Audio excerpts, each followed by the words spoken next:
So yan bagong bili ko na isang Chamois. Alam nyo ba kung magkano lang yung bili ko dito? Yan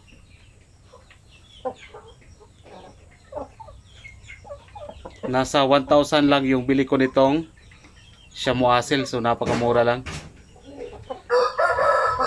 So marami kasi yung aking mga inahin na dito. Kulang ako sa tandang kaya nagdagdag tayo ng rooster. Yan, isa din Chamois.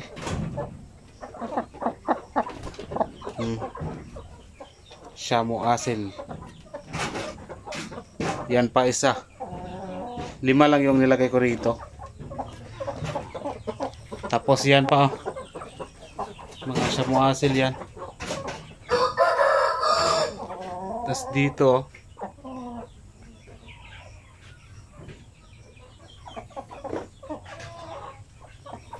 okay. So I don't know kung sa 1,000 mahal ba or tama lang siguro yan na presyo yung 1,000. 1,000 pesos only. Nakita nyo dati yung laging tumutulong sa akin dito kung may bumibili sa kanya to na manok.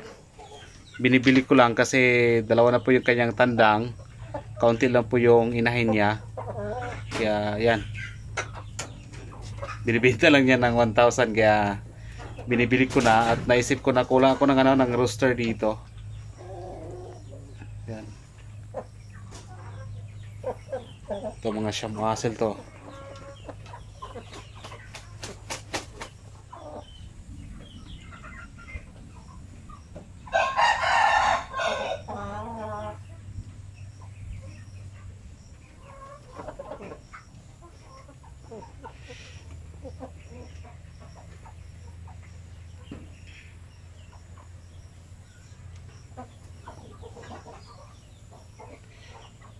Hindi ko alam kung magkano kaya yung presyo ng mga ngayon, ng mga ganyan na manok na mga Chamois. Yan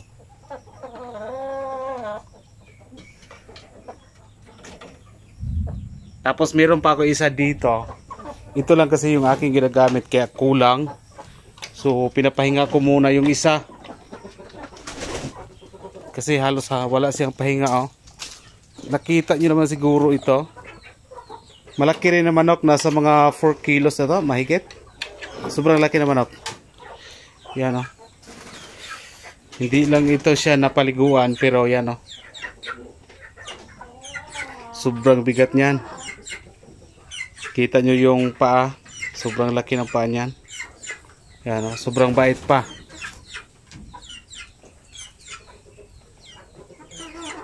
So yan ang mga lahi niyan, sobrang laki. Parap natin yung mukha. So wala kasi siyang pahinga doon sa ating rinse net, kaya ito man siguro yung lagi nyo nakikita, kaya pinapahinga ko lang muna siya sandali. Kasi ang mga rooster kapag hindi sila pinapahinga, hindi maganda yung fertility rate nila. Yun ang napansin ko lang dito.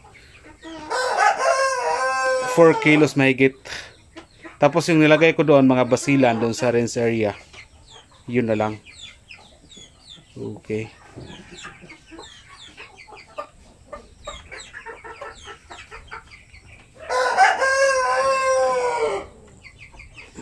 Papahingaan lang natin ito ng mga siguro mga mga 2 months. Tapos yung isa naman yung ipapahinga natin. So yan na po yung kanyang mga partner. 5 na inahin. So buti pa yung manok. Okay. Yan Chamois. Yan din mga Chamois. Kanina may nakolekta daw itlog dito yung pakain sa aking mga manok. Malaki daw yung mga itlog ng mga Chamois. Yan Ang ganda nilang panoorin.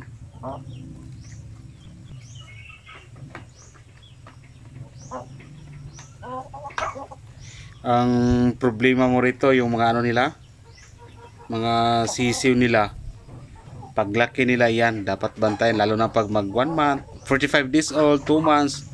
Kung mag-away-away, nako, bantayan na.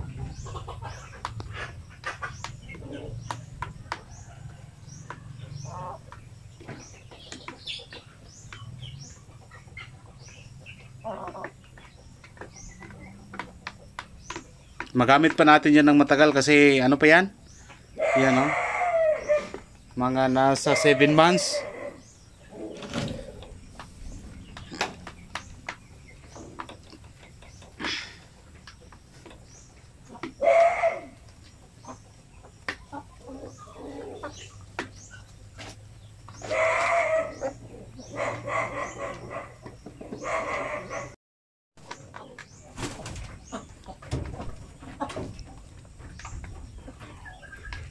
Sa 1,000 na siya muhasil na yan, I don't know kung mura lang ba or tama lang yung presyo.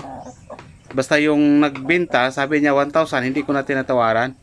Sinusunod ko lang ko yung ano yung kanyang gusto na presyo.